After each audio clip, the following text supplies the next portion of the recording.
Hello everyone. How many of you have begged a question that a life is meaningless? Whatever you are doing is like it seems like it's nothing, and you think that you are going with a flow. Then think you might have a personality of a what is called a nihilist or nihilist. So today we are going to discuss about nihilism. So hello, I am Nilay Rathod, and I am going to discuss on this topic nihilism. So what is nihilism? The word originally comes from a Latin word nihil, or nihil means nothing, plus ism, which means a doctrine or a theory. The definition is a complete denial of all established authority and institution. Philosophy, another definition is philosophy, an extreme form of skepticism that systematically rejects all values, belief in existence, the possibility of communication, etc.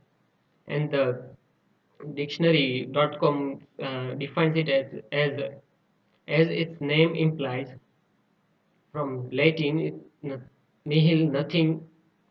Philosophically, nihilism is a philosophy of negation, rejection, or denial of some or all aspects of thoughts or life. So, moving on, scholars of nihilism may regard it as a merely a label applied to various philosophy or distinct historical concepts arising from nominalism, skepticism, philosophical pessimism, and possibly Christianity itself. One of the major right theorist is Friedrich Nietzsche, who believes that God is dead. Contemporary understanding of ideas stems largely from Nietzsche's crisis of nihilism, from which derives the true central concepts, the construction of higher values and the opposition and the affirmation of life. However, earlier forms this theory may have been more selective in their rejection of specific hegemonies and social, moral, political, and aesthetic aspects. The phrase is frequently used in association with anomy, and this is a sociological term, anomy, to describe broad state of despair at the apparent futility of existence or the arbitrariness of human values and social institutions. Many critics have characterized nihilism as postmodernity. Postmodernity is nihilist epoch or mode of thought. Said likewise, some theologians and religious figures have stated that postmodernity and many aspects of modernity represents nihilism as a neglection of religion principles. Nihilism, on the other hand, has been frequently attributed to both religious and irregular perspectives. Now we have to locate that where does it come from. So according to Tharvada, is Buddhist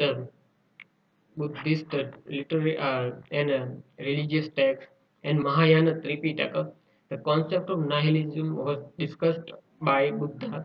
Tripitaka refers to nihilism as a Nathikvad and the nihilist view as a Mishithin. In the doctrine of nihilism, the Buddha described moral nihilists as a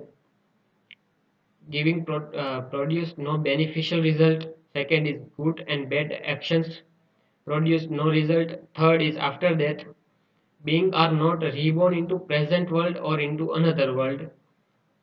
Fourth one is there is no one in the world who through direct knowledge can confirm that being are reborn into this world or into another world. So as we know that Buddha was coming from a Hindu family, so as per Hindu mythologies and beliefs that our soul doesn't die but it's reborn, and so incarnations. Soren Kierkegaard, one of the thinkers, he proposed that an early form of nihilism which he referred as a leveling. He defined leveling as the process of suppressing individuality to a point where person's uniqueness become non-existent and nothing meaningful once existent can be affirmed. So here we can see that Soren Kierkegaard believes that leveling is the process of suppressing individuality, but as we know that common tongue in our common tongue, leveling means to level and bring everything into one level, like equality and another thing. But here Soren Kierkegaard believing that leveling is not the equality, but it is suppressing and one's belief that no his existence is not unique and or affirmed. So next, he says that leveling is at its maximum is like the stillness of death, where one can hear one's own heartbeat. A stillness of life, like death, into which nothing can penetrate, in which everything sings powerless. One person can head a rebellion, but one person cannot head this leveling process, for that would make him a leader and he would avoid being leveled. Each individual can, in his little circle, participate in this leveling, but it is an abstract process, and leveling is abstraction of conquering individuality. So here we can see that in his definition of leveling, he also brings the point that once he proclaimed that leveling is belief that life is meaningless, and here he is saying that leveling is an abstraction of conquering individuality. So he is also creating a hope that we can overcome this nihilist belief and conquer ourselves, so we do not feel that life is meaningless. Basically he is giving us a hope to cling on to believe that life is still worth living, or believing that there is something worth in the life. Kierkegaard generally argued against leveling, like we have seen in previous his quotation. He believed that genuinely educative to live in the age of leveling, because people will be forced to face the judgment of leveling alone. He also argues that those who can overcome leveling process are strong for it, and that it represents a step toward becoming true to oneself.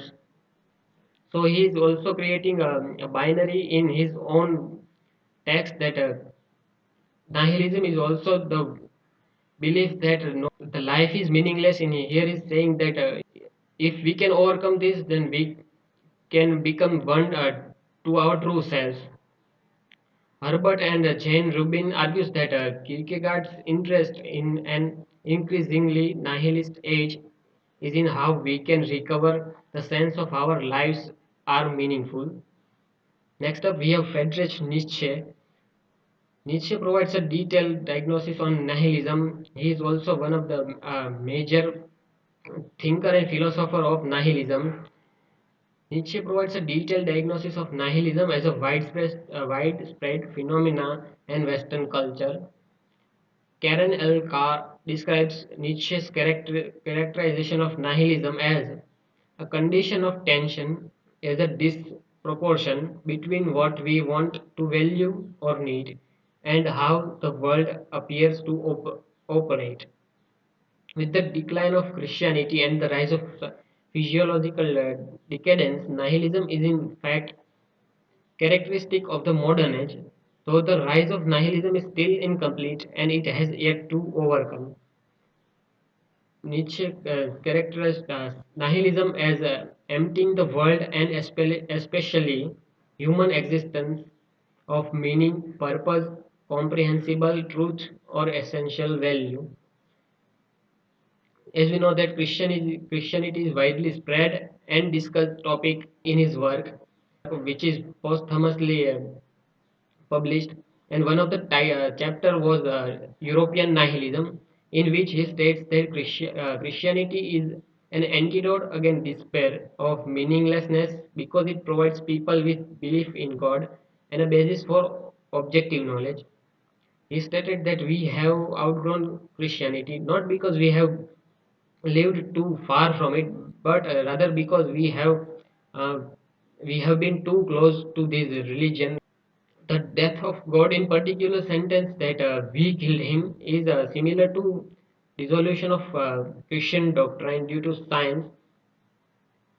He proclaimed that God is death, and the one of the reason he gave was we killed him, and we have seen that not because we have too far from it, because we were too close to Christianity. That was one of his argument that why God is death, and the other argument he is giving that God is death because of advanced science. And once we started believing in science and knowing things, we know that there is no such thing as God. In particular, he is emphasizing on Christianity. He said that a nihilist is a man who judges the world as it is that it ought not to be, and the world as it ought to be that it does not exist. According to the new view, our existence, action, suffering, willing, feeling has no meaning. The pathos of in vain is the nihilist pathos. At the same time, at the same time as pathos and inconsistently on the part of the nihilist. Now we have to know some more about the positions where we can say the subtopics of nihilism. From 20th century, nihilism has encompassed a range of positions within various fields of philosophy. So nihilism has also various philosophies in under the nihilism itself, like cosmic nihilism, in which we believe that there is no such thing as a universe. Epistemological nihilism, existential nihilism. In existential nihilism, we believe that there is no meaning in life and our existence is meaningless. Metaphysical nihilism. Metaphysical nihilism, nihi- uh, we can call a metaphysical nihilist who believes that there is no concrete object or there is no such thing as object. We can call them metaphysical nihilism. Moral nihilism. In this moral nihilism, the one or the moral nihilist believes that there is no such thing as morality or social value. Passive and active nihilism, political nihilism, and therapeutic or medical nihilism. Now we will see where can we find nihilism in culture, arts, and media. So in art, we can find nihilism in Dada movement.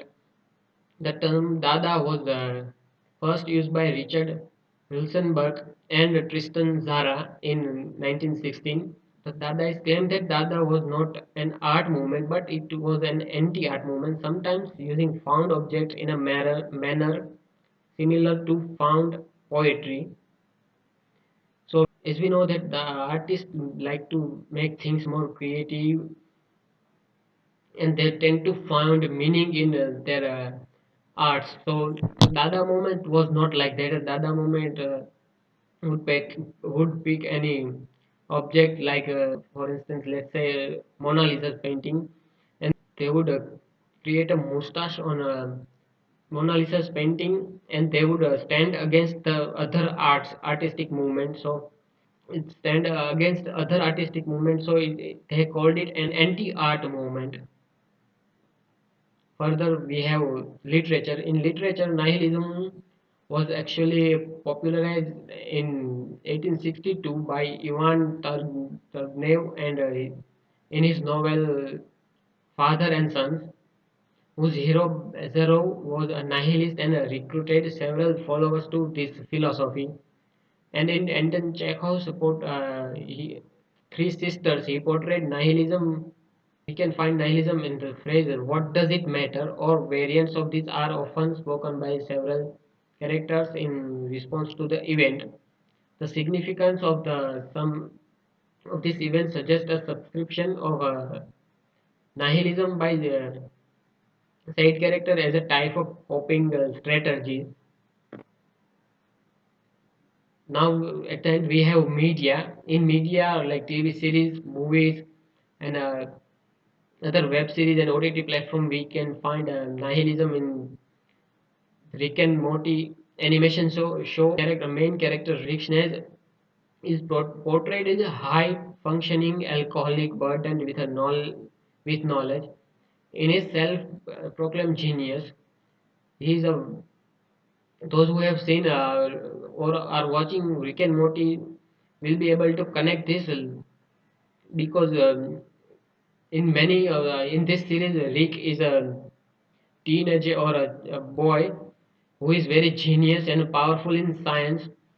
Now if you think you have thought many times that life is meaningless and you think you are a nihilist, but there is also one other philosophy and literary theory called existentialism, which often can be compared to nihilism, because nihilism and existentialism, both the theory are very similar to misunderstood, because in existentialism one's believe that life is meaningless and they try to find meaning in life, but whereas in nihilism a person who thinks that life has no meaning and accept that life is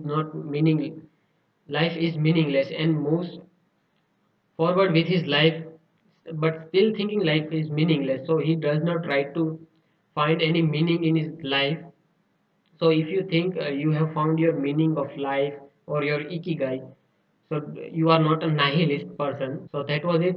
Thank you. These are my works cited, and further reference books will be in the description. So thank you for watching this video.